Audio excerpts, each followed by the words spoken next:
Guys आज मैं तैयार करने वाला हूँ इस तरह की पावरफुल ड्रिल मशीन। इस ड्रिल मशीन की खास बात यह है कि इसके तमाम पार्ट्स मैंने स्क्रैप से लिए हैं। मैंने लिया है स्क्रैप से पुराना मोटरसाइकिल का फ्रंट शाफ्ट और एक पुराना टायर के अंदर मैंने कंक्रीट फिल किए। और अगर आप देखना चाहते हैं कि हमने किस तरह स्क्रैप की चीज़ों को अपने प्रोजेक्ट में इस्तेमाल किया है तो आप हमारी वीडियो को पूरा वॉच करें। और जिन्होंने अभी तक हमारे चैनल को सब्सक्राइब नहीं किया तो सबसे पहले हमारे चैनल को सब्सक्राइब करें। तो चलो दोस्तों आज की वीडियो शुरू करते हैं। अस्सलाम वालेकुम गाइस, मैं हूं आपका दोस्त मोहम्मद बशीर और आप देख रहे हैं हमारा यूट्यूब चैनल KM फैब्रिकेशन। तो गाइस आज ड्रिल के लिए हम इस्तेमाल करेंगे पुराने टायर का जिसका डाया है 11 इंच। तो टायर को कर लेते हैं साइड पे। अब हम एक आयरन शीट लेंगे तो इसके ऊपर हम एक दायरा लगाएंगे 11 इंच का और फिर इसकी कटाई करेंगे।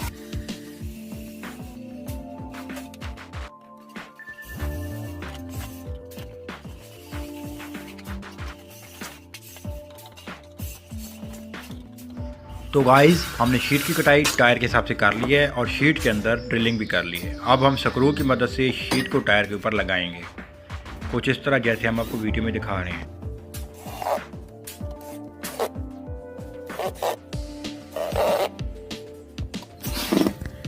इसके बाद मैं यूज़ करने वाला हूँ लोहे की 2 सूतर मोटी प्लेट का जिसके ऊपर हम ड्रिल मशीन के मेन पाइप को वेल्ड करेंगे। तो इसके लिए हम प्लेट को शीट के ऊपर रखेंगे और होल वाली जगह पर मार्किंग करेंगे। तो एक होल पंच के ज़रिए हम निशान लगाएंगे, फिर इसके बाद हम ड्रिलिंग करेंगे।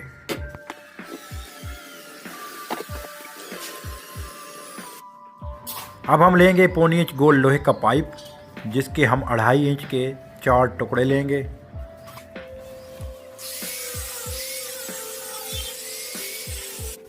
अब इन चारों पाइप के पीस के ऊपर हम नट वेल्ड करेंगे।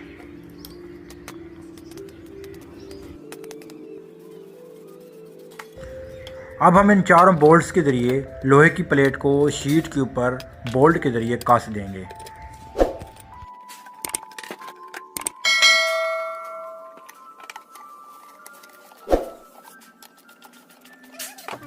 अब इन चारों पाइप के टुकड़ों को एक सरिये की मदद से आपस में मजबूती से जोड़ देंगे। सरिया कंक्रीट को क्रैकिंग से बचाएगा और बोल्ट को भी मजबूती फराहम करेगा।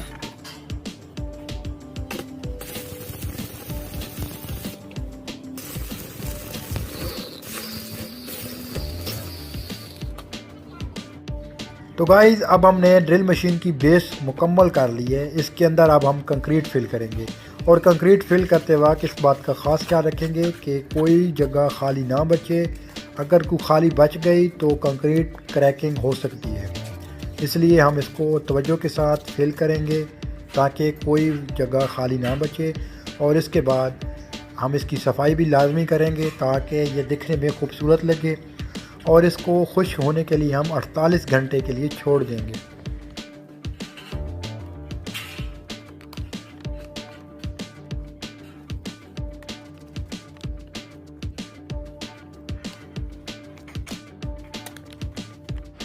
तो गाइस कंक्रीट को 48 घंटे पूरे हो चुके हैं। कंक्रीट अब मुकम्मल तौर पर खुश्क हो चुकी है। तो अब ये टायर मुझसे उठाया नहीं जा रहा, इसलिए मैं इसको घुमा कर लेके जाऊंगा। तो गाइस अब हम प्लेट के चारों बोल्ट को खोल लेंगे और प्लेट को ड्रिल मशीन के बेस से अलहदा कर लेंगे और प्लेट के सेंटर में हम 2 इंच का होल करेंगे। अब हम प्लेट के सेंटर में 2 इंच का सुराख करेंगे। तो इसके लिए मैंने यूज़ किया 50 mm का होल्सा जिसके ज़रिए मैंने सेंटर में सुराख डाला है। तो अब ये प्लेट के अंदर सुराख हो गए। अब हम इसको कर लेते हैं साइड पर। फिर हम लेंगे एक शाख और 2 इंच का पाइप। तो मोटरसाइकिल की फ्रंट शाख 2 इंच की पाइप के अंदर नहीं जा रही, इसलिए हम शाख के बोल्ट वाली जगह की ग्राइंडर के ज़रिए कटाई करेंगे ताकि ये 2 इंच की पाइप के अंदर आसानी से चली जाए। फिर हम अब इसको प्रोजेक्ट में इस्तेमाल करेंगे। तो अब हम शाख को पाइप के अंदर फिट करेंगे। तो फिटिंग हम बोल्ट के ज़रिए करेंगे। तो अब हम इसका निशान लगा लेते हैं जहाँ पे हमने शाख फिट करना है। तो अब हम इसके अंदर 16 mm की ड्रिल बिट के ज़रिए होल करेंगे।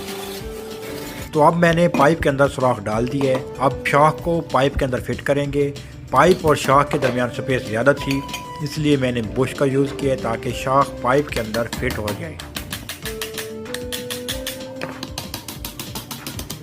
इसके बाद शाख का और पाइप का सुराख बराबर करेंगे और इसके ऊपर हम 6 सूत्र का सरिया रखेंगे।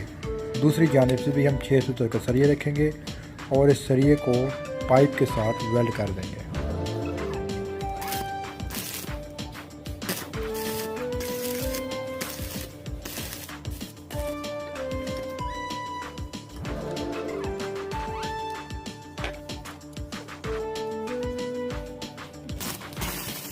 वेल्डिंग के बाद ग्राइंडर के ज़रिए हम सफाई करेंगे और पॉलिश करेंगे। इसके बाद हम ड्रिल मशीन के ज़रिए 6 सूत्र सरिये के अंदर 10 mm का होल करेंगे।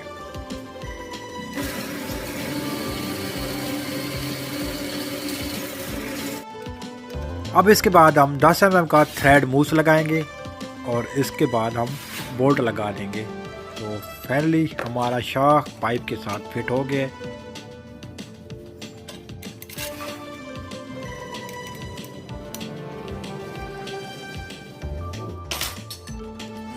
इसके बाद हम लोहे की प्लेट को पाइप के साथ वेल्ड करेंगे और गूनिया से चेक करेंगे कि हमारी प्लेट पाइप के साथ सीधी वेल्ड हो। हम तीनों साइडों से गूनिया करके चेक करेंगे कि प्लेट हमारी सीधी है, फिर हम इसकी वेल्डिंग मुकम्मल तौर पर कर देंगे।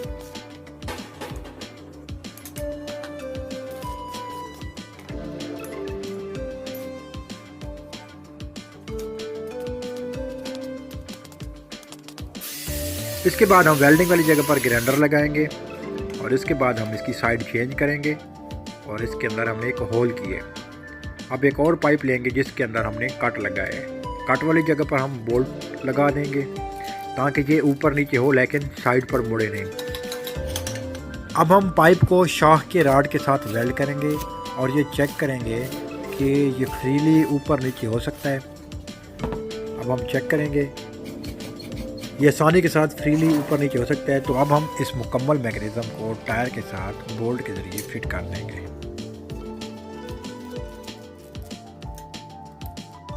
तो अब हमारी ड्रिल मशीन 70% फाइनल हो चुकी है। तो अब हमने जगह बनानी है जहाँ पर हम ड्रिल मशीन को फिट करेंगे। तो इसके लिए मैंने यूज़ किया 4 इंच पाइप का। ये 4 इंच का लोहे का पाइप है और इस पाइप की हम 5-6 इंच कटाई करेंगे।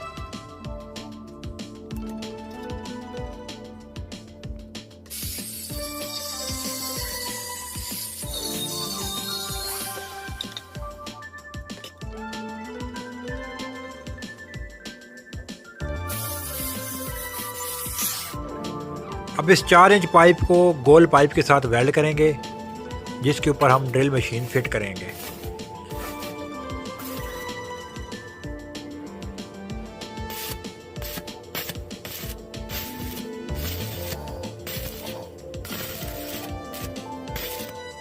अच्छी तरह वेल्डिंग करने के बाद फिर हम ग्राइंडर के जरिए वेल्डिंग वाली जगह की सफाई करेंगे। अब ड्रिल मशीन को बेहतर लुक देने के लिए मैं बनाने वाला हूँ इसके ऊपर लोहे की चादर का हेड जिसके ऊपर हम ड्रिल मशीन फिट करेंगे।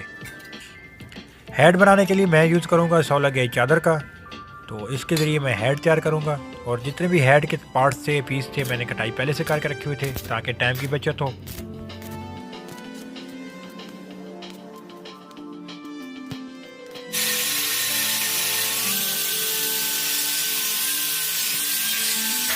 तो गाइस हमने लोहे की चादर का हेड तैयार कर लिए।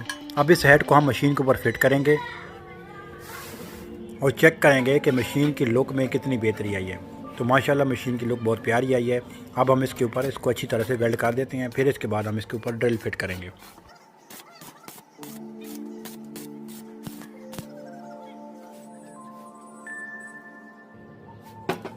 अब हम चादर के हेड को पाइप के साथ अंदर से वेल्ड करेंगे। तो गाइस हमारा जो ड्रिल का हेड है वो मुकम्मल तौर पर तैयार हो गया। इसके बाद अब बारी आती है हैंडल की जिसके ज़रिए हम मशीन को ऊपर नीचे कराएंगे। तो इसके लिए सबसे पहले हम होल करेंगे 16 mm का, फिर इसके अंदर 16 mm का सरिया गुजारेंगे जिसको पाइप के साथ वेल्ड करेंगे। सरिया अच्छी तरह वेल्डिंग करने के बाद अब बारी आती है हैंडल बनाने की। हैंडल के ज़रिए आप मशीन को ऊपर नीचे बड़ी आसानी से करा सकते हैं। तो इसके लिए मैं यूज़ करूँगा लोडर के एक्सल का हेड जिसके ऊपर मैं 3 रॉड वेल्ड करूँगा कुछ इस तरह जैसे आप वीडियो में देख रहे हैं। अब हैंडल की पिछली जानिब हम एक चैन वेल्ड करेंगे। हमारा हैंडल मुकम्मल तौर पर तैयार हो गया। अब हम हैंडल को मशीन में फिट करेंगे। तो इसके नीचे हमने एक बोल्ट लगाया है। बोल्ट जैसे ही आप टाइट करेंगे तो ये मूव होगा लेकिन बाहर नहीं निकलेगा। इसके बाद चैन को हम निचली प्लेट के साथ वेल्ड कर देंगे।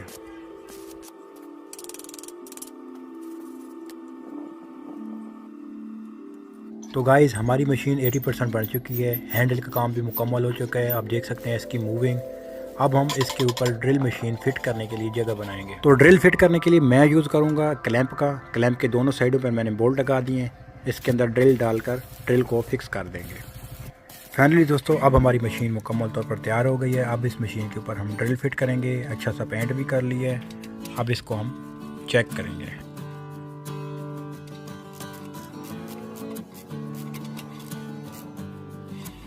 तो दोस्तों ये है ड्रिल मशीन का प्लेटफॉर्म, जिसके ऊपर आप किसी भी चीज़ को रख कर इसके ऊपर ड्रिलिंग कर सकते हैं, और ये एडजस्टेबल है, जितनी भी बड़ी चीज़ हो आप इसके ऊपर रख कर ड्रिलिंग कर सकते हैं। तो गाइज़ जिन्होंने अभी तक मेरे चैनल को सब्सक्राइब नहीं किया तो सबसे पहले मेरे चैनल को सब्सक्राइब करें और साथ दिए गए बेल के आइकन को प्रेस करें, क्योंकि इस तरह का कंटेंट मैं अपने यूट्यूब चैनल पर अपलोड करता रहता हूं, ताकि हर नई आने वाली वीडियो अब तक बर वक्त पहुँच सके। और कमेंट्स बॉक्स में ज़रूर बताएं कि ये वीडियो आपको कैसी लगी है। अगर अच्छी लगी हो तो अपने दोस्तों में ज़रूर शेयर करें। चलें दोस्तों आप मशीन टेस्ट करते हैं।